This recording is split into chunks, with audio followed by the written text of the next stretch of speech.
أعوذ بالله من الشيطان الرجيم بسم الله الرحمن الرحيم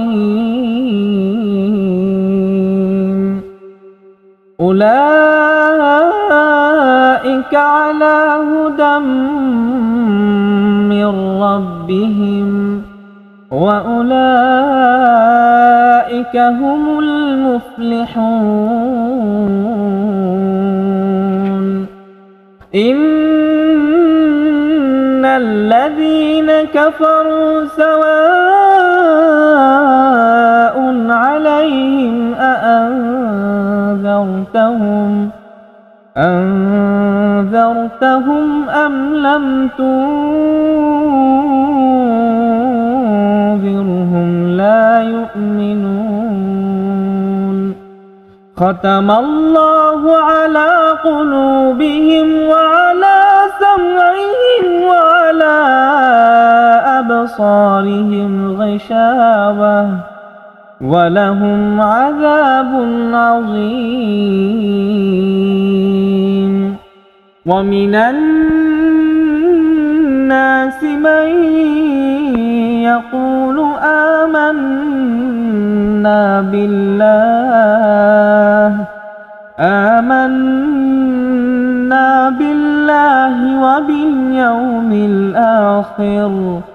وباليوم الآخر وما هم